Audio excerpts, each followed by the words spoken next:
उत्तर प्रदेश में विधानसभा चुनाव है, लेकिन सबसे बड़ी बात जो निकल कर आ रही है वो भाजपा और अपना दल को साथ लेकर चलने की।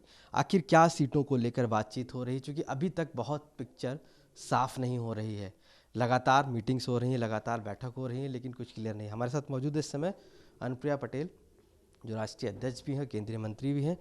ये बताइए कि बहुत से कयास चल रहे हैं लगातार, क्या चर्चा है अभी तक? आ, पार्टी में जहाँ तक सीट शेयरिंग की बात है, निरंतर हमारी बातचीत भारतीय जनता पार्टी से चल रही है और काफ़ी हद तक सीटें तय हो गई हैं, लेकिन अभी अंतिम दौर में कुछ सीटें बाकी हैं। उनके निटिग्रिटीज़ को हम डिस्कस कर रहे हैं और मंथन थोड़ा और होगा, उसके बाद बहुत जल्दी हम अंतिम निष्कर्ष पे पहुंचेंगे। बीच में हाल ही में चाहे राजभर हो, किसी ने ये भी कहा है कि हो सकता है कि आप और भी दल चीज़ें देख रही हो, बहुत सारी चीज़ें सामने कही थी। तो आपको लगता है क्या कि आपकी सीट शेयरिंग की बात अगर नहीं होती है तो कुछ और भी? अच्छा, ओम प्रकाश राजभर जी अपना दल की बहुत चिंता करते हैं। हमेशा मैं देखती हूँ अपना दल उनके दिल में ही रहता है। मुझे बड़ी खुशी होती है ये देखकर कि हमारी चिंता करने वाले इतने लोग हैं। मैं उनको धन्यवाद देना चाहती हूँ। तो क्या मान के चलिए कितनी सीटों पे आपकी बातचीत हो रही है अभी, क्योंकि विधानसभा चुनाव जिस तरीके से है, जिससे आगे बढ़ रहा है, फेजेस डिसाइड हो गए हैं और पश्चिमी अब आपका कहीं ना कहीं फेज़ आगे आने वाला है। ऐसे में बहुत तैयारियां भी बची होंगी, बहुत सी चीज़ें भी हैं, शीट भी फाइनल होना चाहिए। देखिए, जैसा कि मैंने पहले भी कहा कि काफ़ी सीटें हम तय कर चुके हैं। कुछ सीटों पर अभी हम कुछ डिटेल बातचीत और कर रहे हैं और थोड़ा सा समय ज़रूर लग रहा है, लेकिन डिस्ट्रीब्यूशन सीट शेयरिंग बहुत बेहतरीन होगा और आप देखेंगे अपना दल उत्तर प्रदेश में across the length and breadth of the state बहुत अच्छी सीटों पर कॉन्टेस्ट करने जा रहा है और अपना दल और भारतीय जनता पार्टी और निषाद पार्टी इस तरीके से सीट शेयरिंग करेंगे कि हमारे विनेबिलिटी हाईएस्ट हो।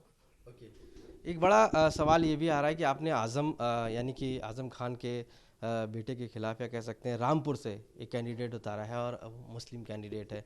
तो ये किस तरीके का कैंडिडेट है, क्या सोच के आपने इस चीज़ों को आगे किया? चूँकि बताया जा रहा है लगातार वो पहले कांग्रेस में भी थे, उसके बाद फिर आपने अपना कैंडिडेट बना के उतारा। देखिए, गत कुछ वर्षों में हमारी पार्टी के संगठन ने बहुत तेज़ गति से काम किया है। संगठन का बहुत विस्तार हुआ है और हमारे कार्यकर्ताओं की इच्छा थी कि हम पश्चिम उत्तर प्रदेश में भी अपनी पार्टी की उपस्थिति दर्ज कराएं और मजबूती से कराएं। और रामपुर की स्वार सीट पर हमने एक बहुत ही वेल नोन फेस और कहिए कि एक बहुत ही प्रतिष्ठित राजनीतिक घराने के सदस्य को अवसर दिया है। रामपुर की जनता बहुत उस परिवार को चाहती भी है, बहुत लगाव है और मुझे लगता है कि जिस तरीके की उनकी एक अच्छी साफ़ सुथरी छवि है, निश्चित रूप से वो अपनी जीत वहाँ पर दर्ज करेंगे।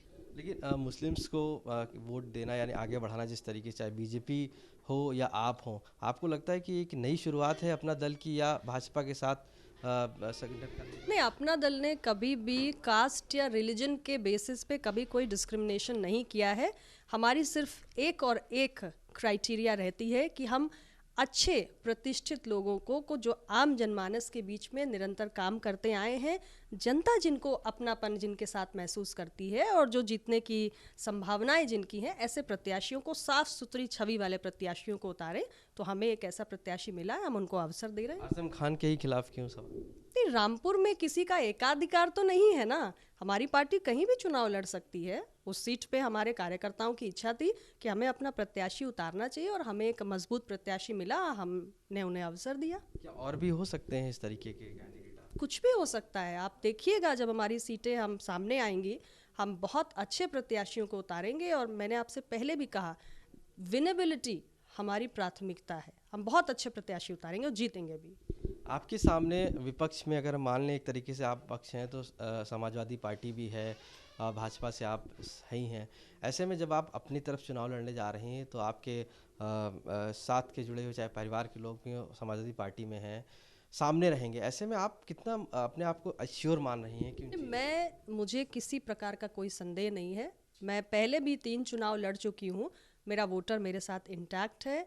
लगातार हमने अपने वोटर के बीच में बने रहने का काम किया है, उनके मसलों पर ईमानदारी से, निष्ठा से, संसद के अंदर, सड़क पर, हर जगह, राज्य की विधानसभा में, हर जगह एनडीए की मीटिंग्स में संघर्ष किया है, समाधान करवाया है।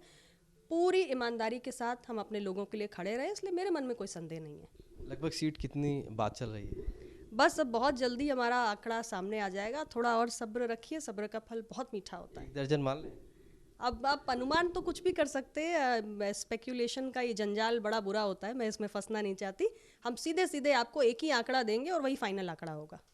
थैंक यू बात करने के लिए। तो अनुप्रिया पटेल जी थी, साफ तौर से सीट शेयरिंग की बात जल्द ही फाइनल होने वाली है और जिस तरीके से भाजपा के साथ खड़ी हुई हैं, मानना यही है कि बस कुछ ही समय बाद सीट फाइनल हो जाएंगी।